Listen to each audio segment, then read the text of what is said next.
New this morning, frustrated buyers sitting on the sidelines as home sales fall in major cities nationwide, including here in Seattle.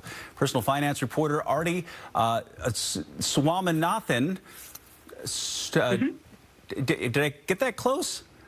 Oh, you got it perfectly. You nailed it. Okay, great. With MarketWatch is here with us this morning. I apologize for that. To explain why we're seeing so many big drops in home prices in a lot of areas around the country. So to start, can you kind of walk us through the state of the housing market just in general right now?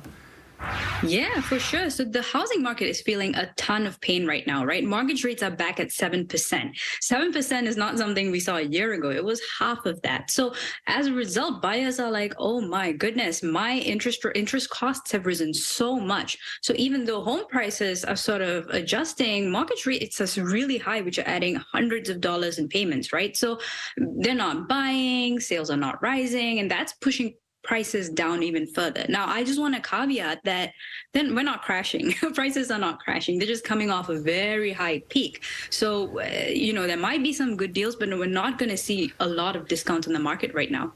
So in the Seattle area, we say in some regards we're kind of in a housing bubble around here because there's just not a lot of available homes. And so, location, location, location. Are there certain areas that are sort of more resilient to some of the drops we're seeing nationwide? Yeah, so in the South, we're seeing a lot of inventory being added, and I've spoken to home builders and experts, and that's because the legislation, the climate, a lot of these dynamics really work.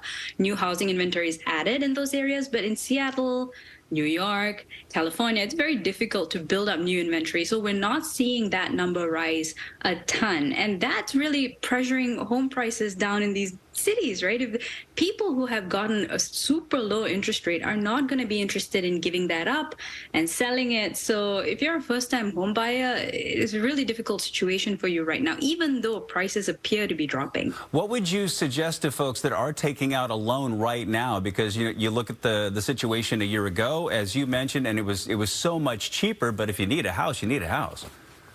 Yeah, I have 3 tips for people, and I think these could be something that they already know, right? So first, consider an adjustable rate mortgage.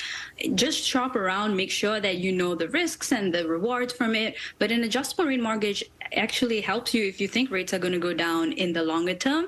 Shop around. Don't just go with one lender's quote. Go with 5. Do as much research as possible and try to find promotions. There are so many promotions going on right now, like free refinancing.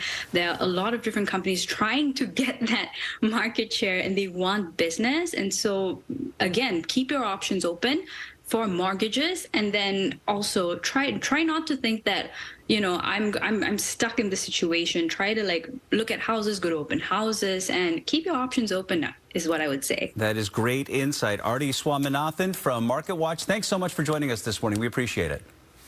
Thank you for having me.